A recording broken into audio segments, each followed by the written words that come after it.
September 1942.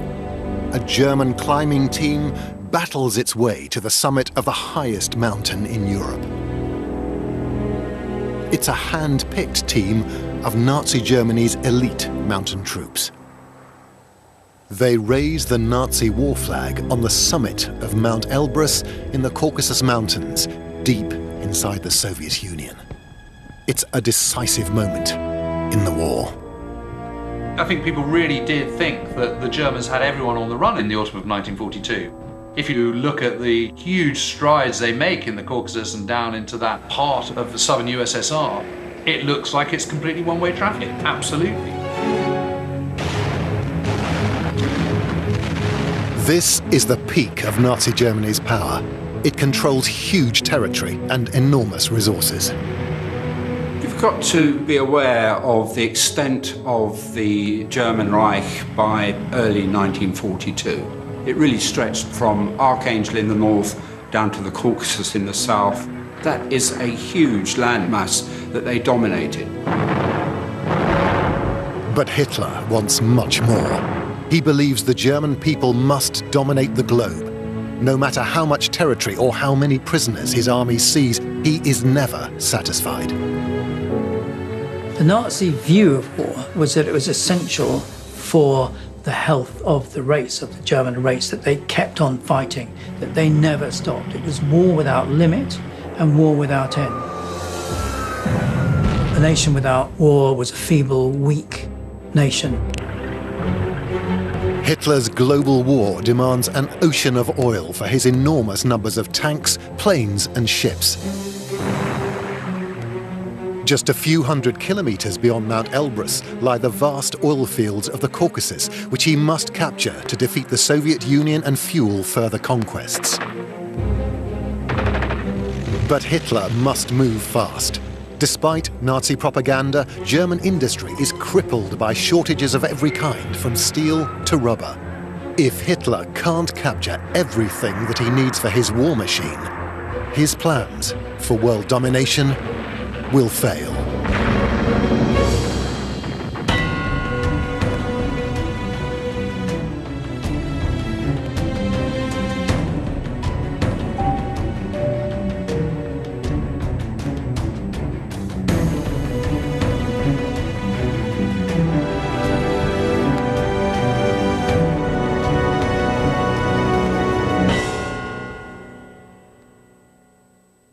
In 1924, Adolf Hitler is in jail. His attempt to seize power here in Munich the previous year failed dismally. Forced out of politics, he turns to writing. In his book, Mein Kampf, he creates an extraordinary vision of how he plans to turn Germany into a global power. But to create world-beating armed forces, Germany needs huge resources. Hitler's plan is simply to steal them, especially from the countries which lie to the east of Germany. If Germany is going to survive, then it needs to get resources from elsewhere. If it can't get those resources peacefully, then we have to get them by military might. Hitler believes that the land and resources of Poland and the Soviet Union are the German people's by right, but he can only gain this Lebensraum, or living space, by conquest. But at the end of the First World War, Germany was virtually disarmed and its military industries crippled. So when Hitler comes to power, war seems impossible. Muss man sagen, dass Deutschland eigentlich Stand 1933. In 1933, Germany no longer really had an armaments industry. There was a small army from the Weimar period, but it had no tanks, there was no air force, and the navy had been frozen at a very low strength throughout the Weimar period. As for arms factories, they actually didn't exist at all. Also, und die Betriebe existierten eigentlich auch nicht. However, Germany's armed forces are not idle. Despite restrictions imposed by the Allies, they're working in secret to rebuild their combat power. They have plans for a rapid military expansion. In the 1920s, the Reichswehr had already trained its men one level above their actual rank. So this helped to increase relatively smoothly, despite many problems, the increase of the army from a small force of 100,000 to 4.5 million. The Weimar's army, the Reichswehr, always accepted that it was a transitory force in the sense that it sought to expand in the future and knew one day it would. They were forbidden an air force, they were forbidden a major navy, and they were forbidden tanks. That meant, of course, they had to think outside the box, and that meant they were more open to technological solutions to their problem. The German military works covertly to create the very latest weapons that get around these restrictions. A fake corporation is set up in Holland to work on new U-boat designs, which are then built for other countries, such as Finland and Turkey. Germany gains valuable intelligence, which it then uses to make its own improved submarines. Another German front company in Switzerland makes advanced machine guns. They will dramatically increase the army's firepower on the battlefield. So, even before Hitler becomes Chancellor of Germany, rearmament has already begun. Hitler does come to power in 1933 by saying, fine, we are going to rearm. But he doesn't do this in a vacuum. The plans are already there. The plans which the military itself has developed are really very far advanced. It's not a matter of imposing rearmament on an unwilling military establishment. It's basically taking the brakes off. One of Hitler's earliest acts is to triple the size of the army. 2 years later, he recreates the German Air Force, the Luftwaffe. He informs the world that Germany is no longer bound by the treaties that limit its military power. The time for secrecy is over. Hitler declares that the German economy will focus all its effort on rearmament. But rearming a nation still recovering from the Great Depression is a huge gamble. Germany has to import most of its raw materials from abroad and has to borrow money to buy them, so its industries are suffering many shortages. Also man muss natürlich bei As far as equipping the army with modern weapons is concerned, there was simply no manufacturing infrastructure. In 1933, there were no tank manufacturing plants at all, so they had to build these factories first. Das heißt, man musste diese Fabrikanlagen erst errichten. But the rearmament drive is very popular, as it promises millions of new, well-paid jobs. The Ministry of Propaganda and Enlightenment, as it was called, is able to make publicity out of winning the battle for work, getting people back to work. They did get people back to work. We can see that it was done in large measure through deficit financing, but they have something positive to sell. In 1936, Hitler announces a 4-year plan to end Germany's economic dependence by making the country self-sufficient. His first target is to increase steel production. Without it, none of the weapons the Army, Navy and Air Force need will be made. Results seem to come quickly. October 3rd, 1936. Adolf Hitler witnesses the launch of the Scharnhorst. At 38,000 tons, it's by far Germany's mightiest warship. Its first new battleship since the First World War.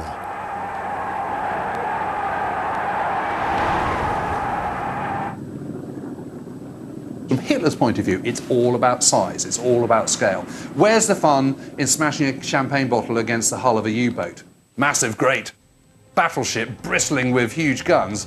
Then that's something he can feel proud about. The Scharnhorst is just the first of Hitler's new battleships. In the pipeline is its twin sister, the Gneisenau.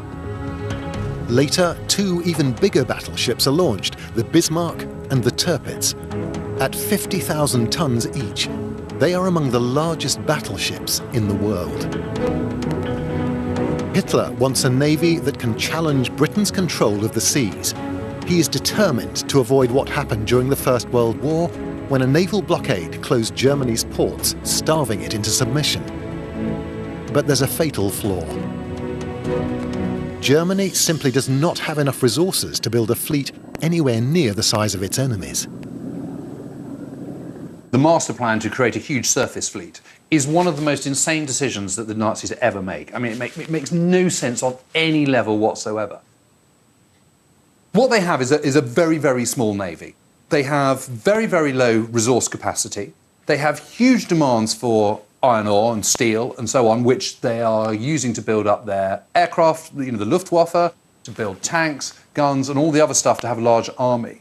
What you absolutely don't need to do is to be sinking vast resources into a surface fleet of mighty battleships, which frankly are still going to come massively short compared to the Royal Navy and indeed the French Navy. And that's before you sort of start comparing it with the US Navy. When the war begins, Britain's Royal Navy boasts 15 battleships, as does the US Navy. The French fleet has 7, Germany just 4, 2 of which are very old. So the German Navy is hugely outgunned, and Hitler's over-ambitious plan has also revealed major problems with the steel industry.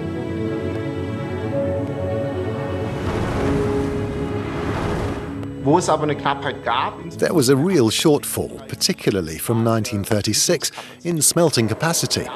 The demand for steel was just too great to be met, not just for armaments, but also for new infrastructure. New smelting plants are needed to turn ever greater quantities of raw iron ore into steel. But before it can be used to make new weapons, vast quantities of steel are first needed to build the weapon factories. Also gerade im Bereich der Heeresrüstung und der Luftwaffe musste erst sehr viel investiert werden. To equip the army and the Luftwaffe, first a great deal had to be done to build factories and provide machinery before weapons could be manufactured. Naturally, the steel industry profited enormously doing this. Building the factories required steel, so they benefited twice over, producing weapons and providing the steel for others to build their own weapons factories. Und letztendlich natürlich zuliefern für andere, die beispielsweise Fabrikanlagen errichten. German steel is famous for its quality, but the iron ore from which it's made is mostly imported from Sweden. To buy it, German manufacturers have to sell some of their steel abroad, limiting supplies to the arms industry at home. It's a vicious circle that Hitler's right-hand man, Hermann Göring, is determined to break. He wants to use Germany's own iron ore, but its quality is poor. Das Grundproblem bestand darin, dass der Eisengehalt zu gering war. The basic problem was that the iron content was minimal, and so it just wasn't worth using. Also, processing it was very labour-intensive, so it was simply inefficient to use this ore. That's why iron ore was imported from Sweden. Schweden importiert.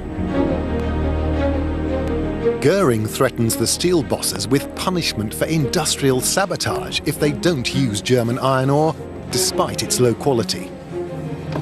To drive his message home, he builds a huge new processing plant right where the ore is mined in Salzgitter, central Germany, far away from the rest of the steel industry in the Ruhr Valley.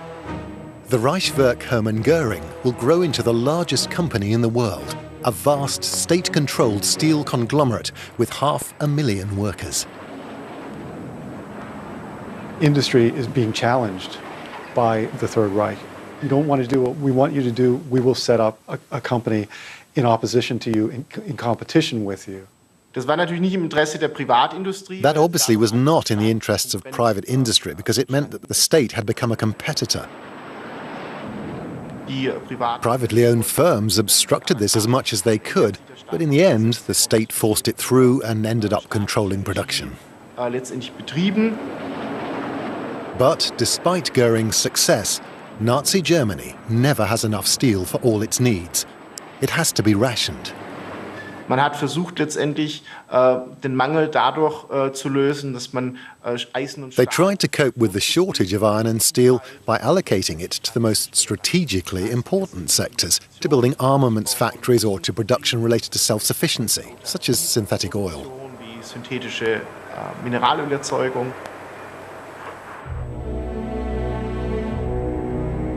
Politz on the Baltic coast. These shattered buildings were once one of the most important industrial sites in Nazi Germany. This huge complex was given very high priority for steel because it produced the most crucial resource of all: oil. The problem is that Germany has very little crude oil itself. It increases pretty dramatically during the Nazi period, but still minuscule compared to the needs of the country. With very little oil of its own, Germany's world-leading chemical company, IG Farben, tries to find a way to make it synthetically. In the 1920s, it makes a breakthrough, creating a process to make crude oil from coal. Using chemistry, you can make a substitute for oil from coal. This was really important during the war.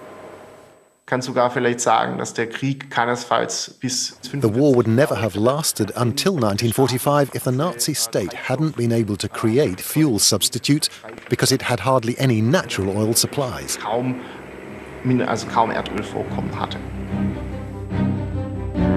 But just before IG Farben can go into full production, it suffers a major setback.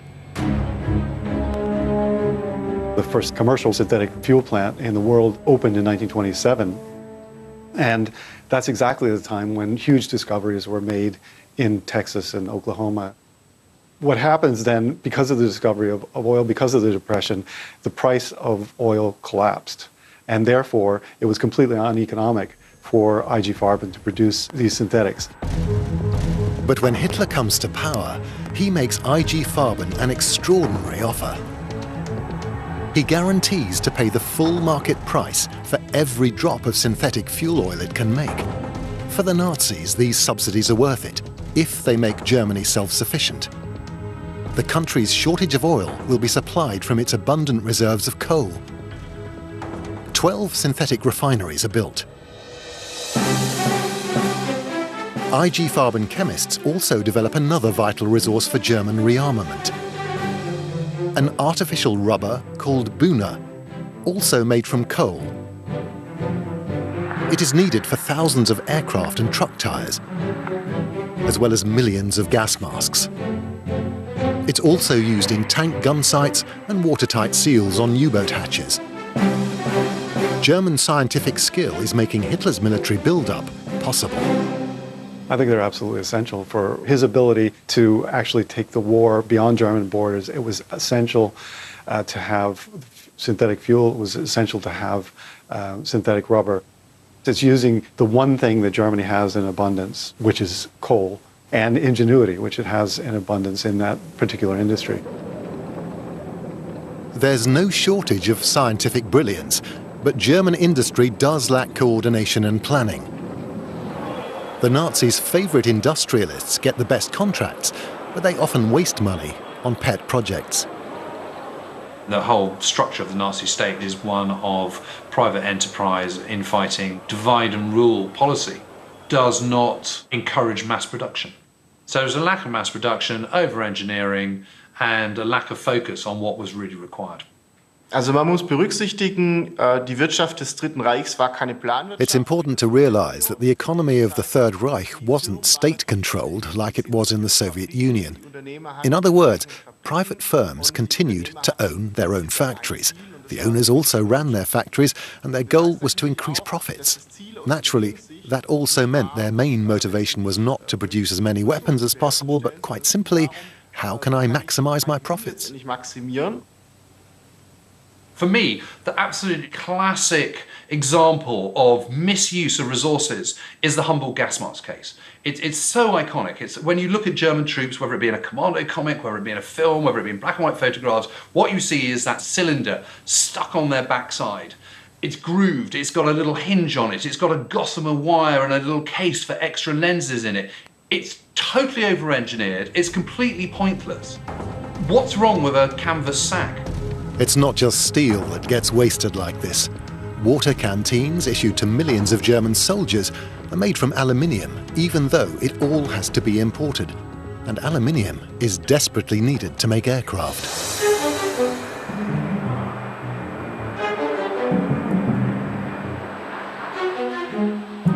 When Hitler seizes power in 1933, Germany has no air force.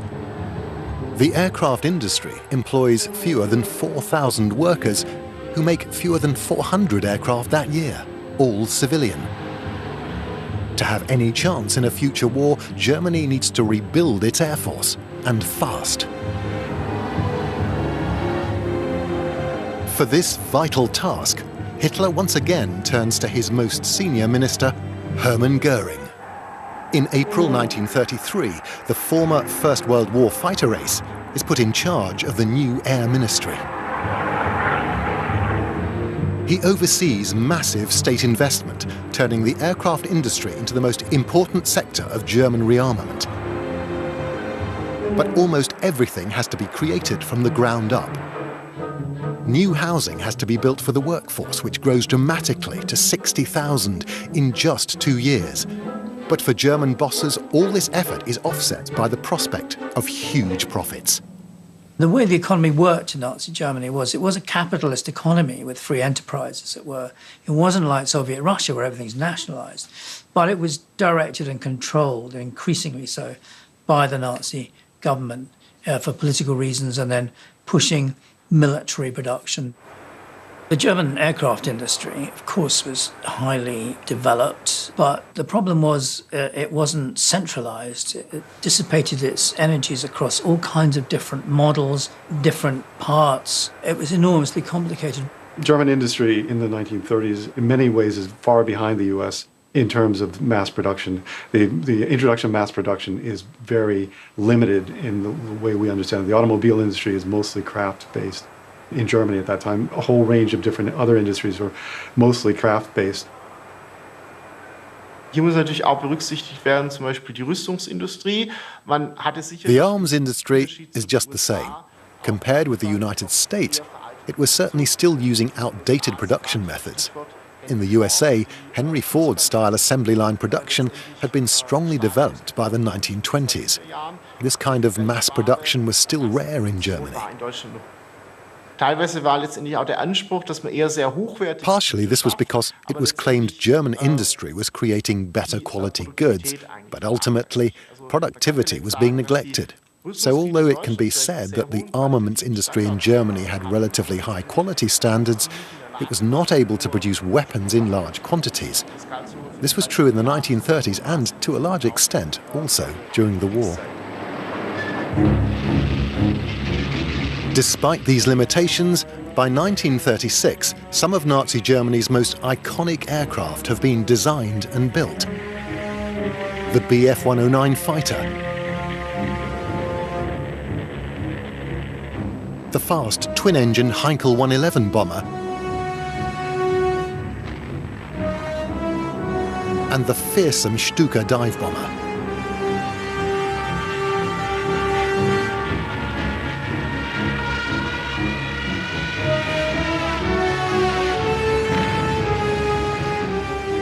With these modern aircraft, the Luftwaffe can make up for the army's shortage of tanks and heavy artillery.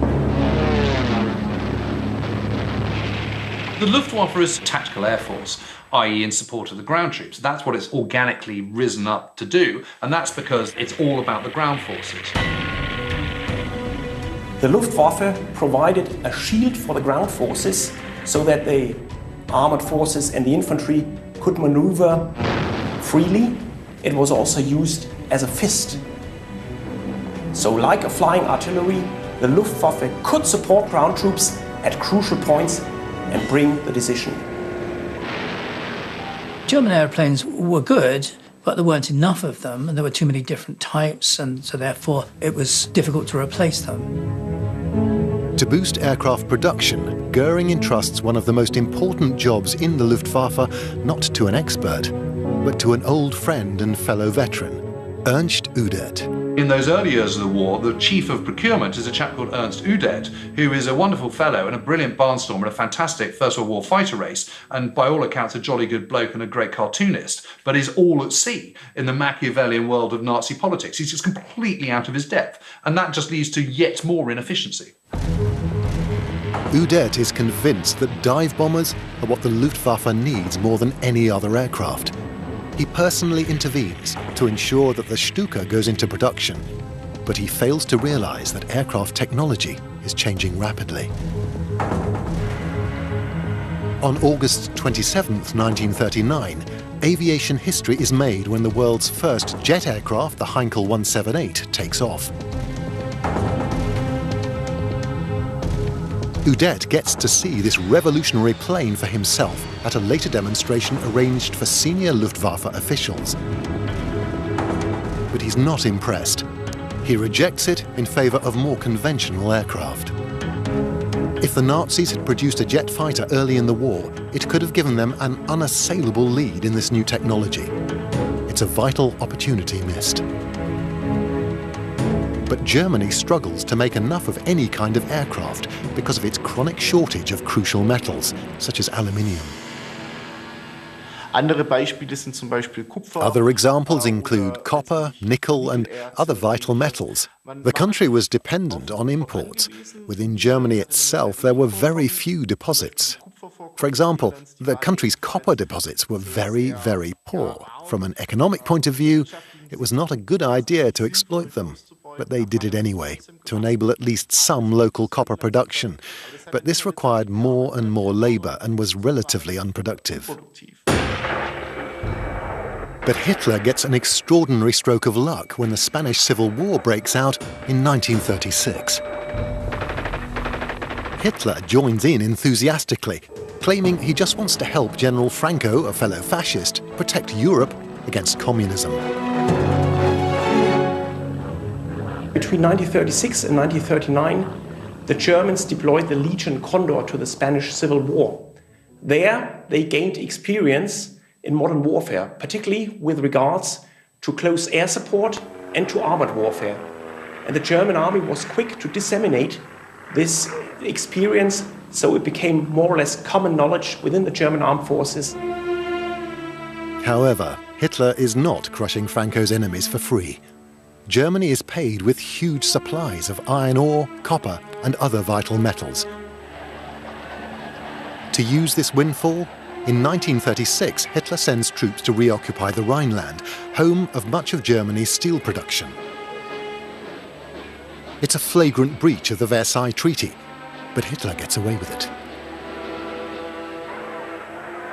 And the peaceful takeover of neighbouring Austria in March 1938 literally adds a mountain of raw materials to the Reich, as well as millions more workers.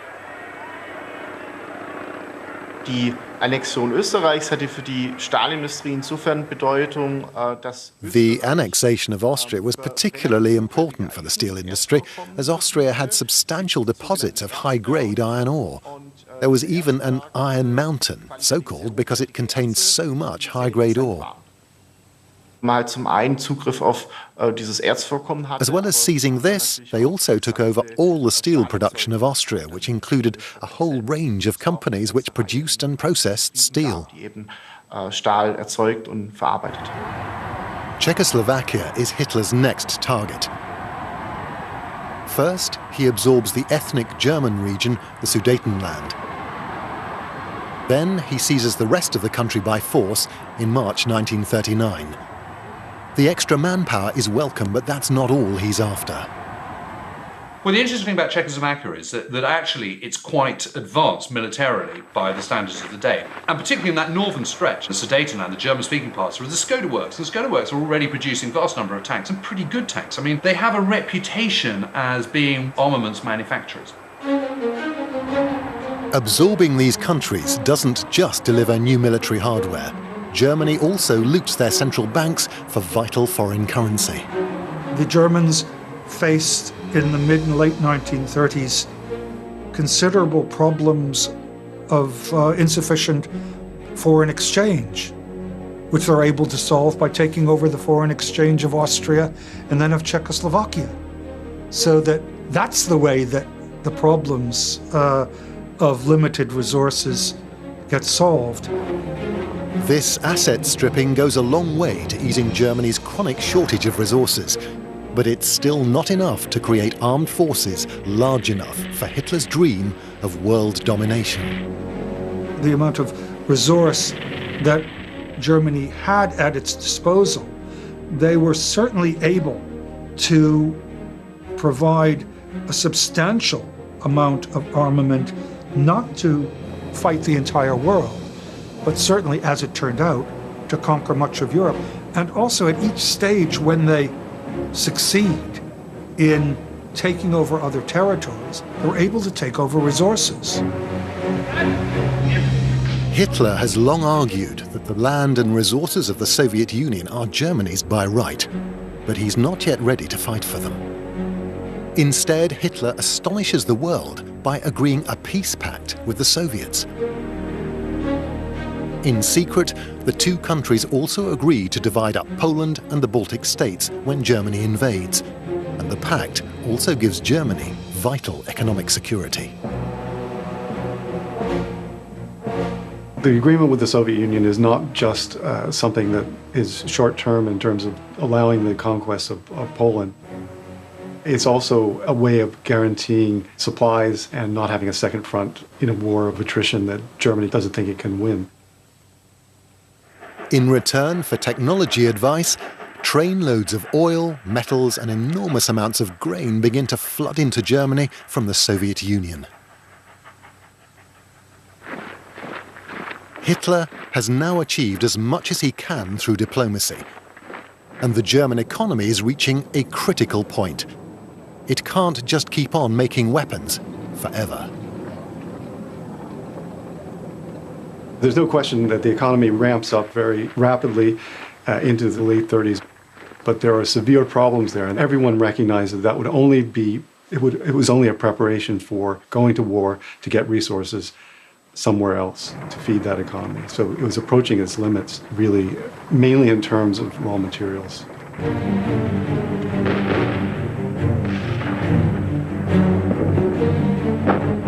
On September the 1st, 1939, Hitler launches the war he has long been planning. German troops smash through Polish border defences. Bombers pound cities, roads and railways. In just 36 days, it's all over. Poland has been crushed. It's a stunning victory. But the parades and propaganda films conceal the truth about Germany's readiness for war. You could be forgiven for thinking that the Polish campaign, for example, was conducted purely by mechanized forces, because most of the footage is of motorized tank units. But even so, the main bulk of the German army was still foot-borne, and its artillery was horse-drawn, but you do not get a terrific amount of that on the newsreels. France and Britain support Poland and declare war on Germany. Flushed with victory, Hitler wants to attack the Allies immediately, but his generals say this is impossible. The armed forces were not fully equipped when war began in 1939 or during the rest of the war, so inevitably the problem got worse. General Georg Thomas is head of the Army's Economy and Armament Office. In a detailed report, he makes it clear that the army is short of everything from ammunition to fully trained troops. It needs time to rebuild its strength after the losses in Poland before taking on France and Britain. Hitler reluctantly postpones the attack until the following year. But when the time comes, his first move is not against France, but Norway. He's keen to secure Germany's supplies of high-quality iron ore. The majority of good quality iron ore came from Scandinavia, especially Sweden in the 1920s and 1930s, and ultimately right up to 1944. However, the ore was often shipped through Norway, so Norway and Sweden had a special strategic importance for Germany. In winter, when Swedish ports are blocked by ice, iron ore has to travel by rail to the Norwegian port of Narvik before being shipped to Germany. To secure this economic lifeline, Hitler launches a surprise invasion in April 1940. Narvik is the scene of bitter land and sea battles before falling into German hands. They secure the rest of Norway in just 2 months.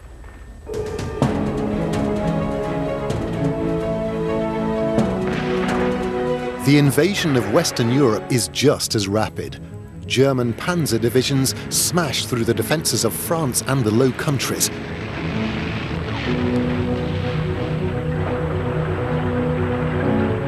The British Army is forced back to the coast and retreats across the Channel.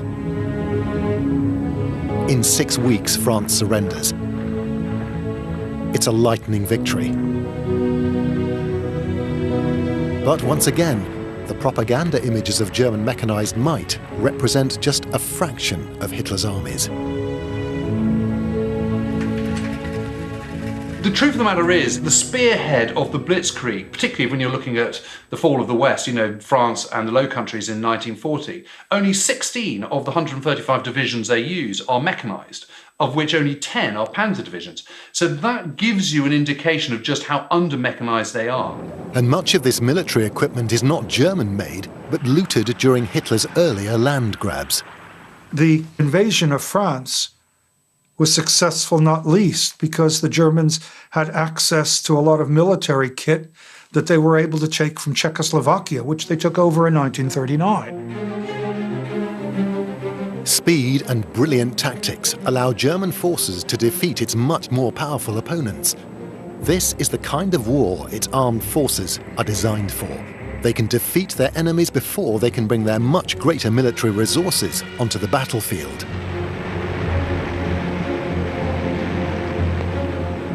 But the first signs that Hitler's war machine is running out of steam appear in the skies over southern Britain. Aircraft production has always been its biggest problem. In the Battle of Britain, for example, it's not a shortage of pilots, it's a shortage of planes that undoes them. I mean, you simply cannot have a situation where, at the absolute height of the battle, you've got some squadrons that simply don't have any flyable planes on a given day. I mean, it's absolutely ridiculous. And at the height of the Battle of Britain, in July, the best figures that the Germans are able to do is 50% of what the British are producing in terms of single-engine fighters. It's no wonder they lose. The Nazis now dominate Europe, although Britain remains undefeated. But Hitler isn't concerned. He knows how to get all the resources he needs. He plans to seize them from the Soviet Union.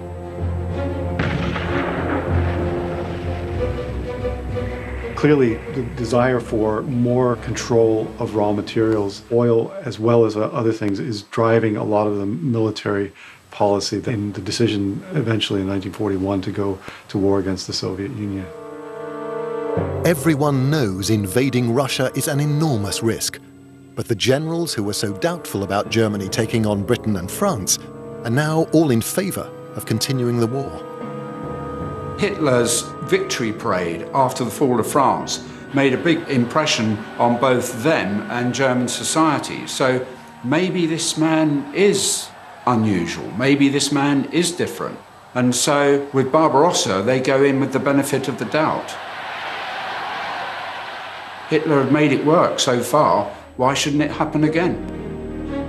But one military man disagrees. General Thomas prepares another report.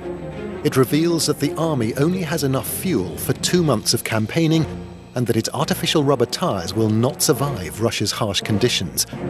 Goering refuses to pass the report on to Hitler. He tells Thomas that with all the loot they're taking from the West, they cannot fail. Thomas is one of the few in the army that really is thinking in those terms. And he is thinking very deeply about it and thinking, as it turns out, correctly about what the limits were of the German economy and the relation to military capability. On June 22nd, 1941, Operation Barbarossa, the invasion of the Soviet Union, begins. 3 million German soldiers in 3 vast armies storm towards Leningrad, Moscow and Kiev. These cities, Hitler believes, are the key centers of communism. At first, the invasion is a stunning success. The German army kills and captures hundreds of thousands of Soviet soldiers and seizes vast territories. The army believes the capital, Moscow, should be the main target. But after just 2 months, Hitler suddenly orders all efforts to be directed south to Kiev and the Ukraine. When his baffled generals complain, he tells them they know nothing of the economic aspects of war. Hitler may have accused the generals of not understanding economics, but he didn't understand economics very well either. And basically, what you're describing is not so much an economic view of the world or an understanding of the world. It's really the raw materials, the goods, the power that comes through that, both in terms of consumption and in terms of projection of power militarily. That is what Hitler is after. Hitler wants to capture the huge coal fields around the city of Kharkov. The war is depleting Germany's previously plentiful supplies of coal, and it's the railways, the Reichsbahn, which are suffering. You have to remember that the glue that is holding the entire German war effort together in terms of mobility is not the Air Force or indeed panzers, it is the Reichsbahn. And the reason the Reichsbahn plays such a crucial role is because it doesn't use oil. Steam trains operate with coal, which is one resource that the Germans do have something of. The Ukrainian coal fields are captured, but Hitler's diversion has used up much vital oil. Other shortages reveal that the German military is not prepared for such a massive operation. The advance grinds to a halt, even before the winter snows arrive. There's a long list of the reasons why Operation Barbarossa failed. For example, it will look lack of logistics, lack of resources, lack of reserves, stiff Soviet resistance, the constant shift of operational aims, so be it Moscow, be it Kiev, or be it St. Petersburg. But there was certainly one factor which did not play a role for the German failure: the onset of the winter. When the winter started in 1941, Operation Barbarossa had already failed. It's the Nazis' first serious setback. Over 180,000 German troops are killed.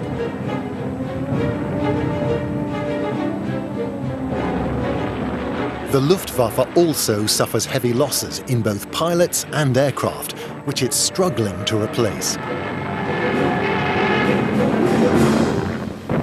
The Luftwaffe is a symbol which epitomizes all that is successful and brilliant about the German armed forces. Unsere Jagd- und Zerstörerverbände unmittelbar vor dem Start. And yet it is in terminal decline by summer of 1941. It's been involved in every single campaign that the Germans have been fighting. It has been flying non-stop. It is massively overstretched, and no service suffers more from fighting on multiple fronts. And they still haven't recovered their numbers from the end of the Battle of Britain. So it's no wonder they're on the back foot, and they simply cannot deliver what Hitler wants them to deliver. But their Soviet opponents are also suffering terrible casualties, and their economy is also massively damaged. The losses the Russians suffered in 1941 are absolutely enormous, and they're also busy moving their factories to the Urals and also regathering their strength. So the German war effort is pretty full on, and there is no question that the German army in the spring of 1942 is still an incredibly impressive one. Hitler decides to risk everything on another colossal offensive.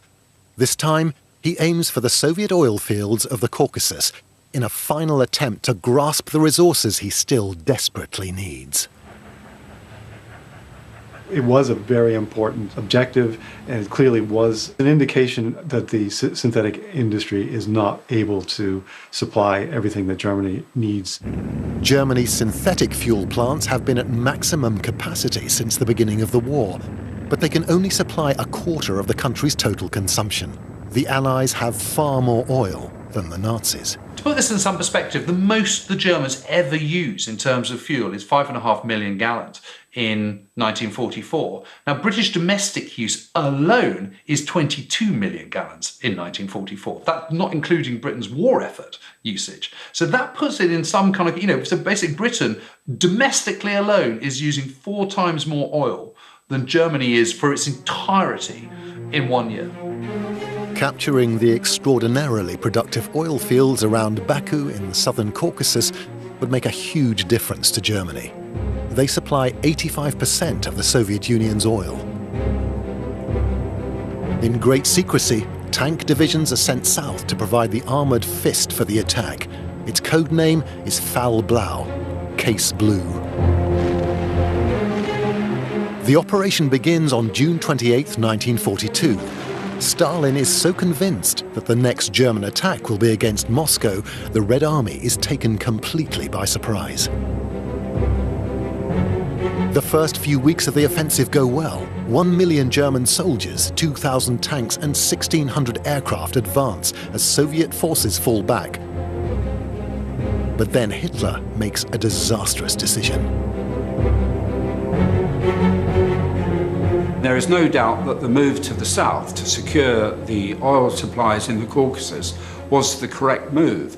But where it went wrong, of course, was that with the initial success of Operation Blau, the Soviets, for the first time, retreating rather than fighting to the death, Hitler thought that as a consequence, his belief in the innate superiority of the German army was triumphing over the Soviet Untermensch, and that therefore he didn't have to wait until he had captured Stalingrad before moving on to the Caucasus. He could do both at once. Hitler's plan starts to break down almost immediately.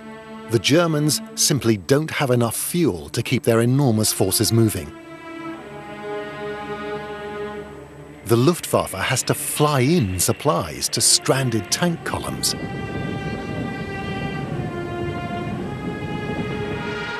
On August 9th, 1942, German troops achieve a small success when they capture the oil fields at Maikop on the Black Sea. But the retreating Red Army has wrecked the wells. German engineers can only get 70 barrels of oil a day out of the devastated facilities. The advance on the rest of the oil fields grinds to a halt.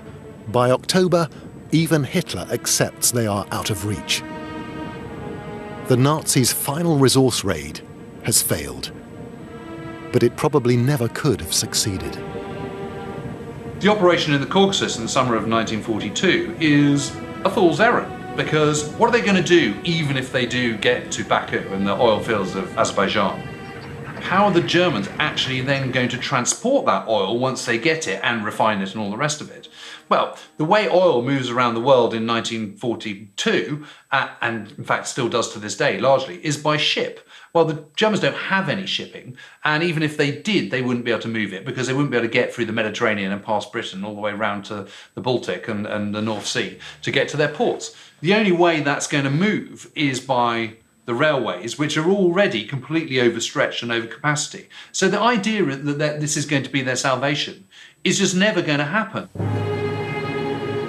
The failure in the Caucasus is overshadowed by the disaster now unfolding at the other objective of Case Blue, Stalingrad. On November 19th, 1942, the Soviets launch an offensive to surround the German Sixth Army inside the city. The trap is closed in just 4 days.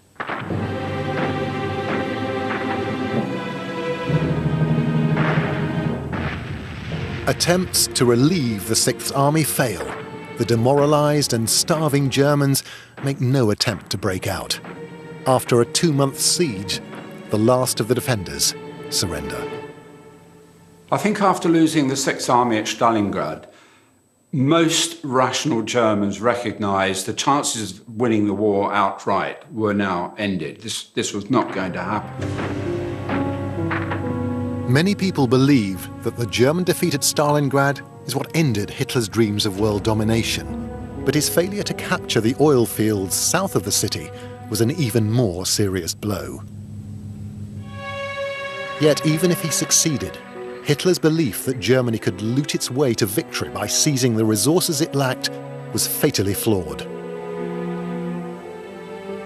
The problem is they're like kids in a sweet shop, and they just clear it all out and ship it back to Germany, all the resources, fuel reserves and coal reserves of France, for example, and then it's used, and then it's spent, and then there's no more.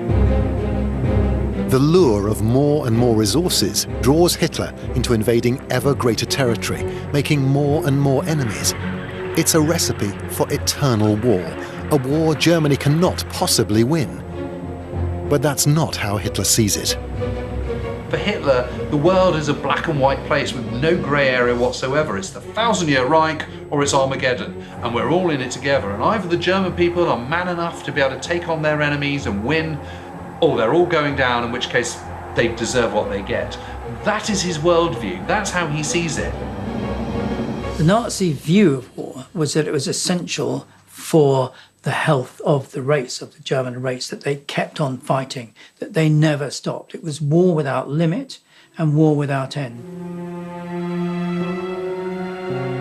Without enough critical resources, steel, rubber, aluminium, coal, and especially oil, Germany's fate is sealed. Even though its factories continue to hum, they are building planes that will never fly and tanks that will never run, because there will never be enough fuel for their engines. Hitler's dream of world domination is over.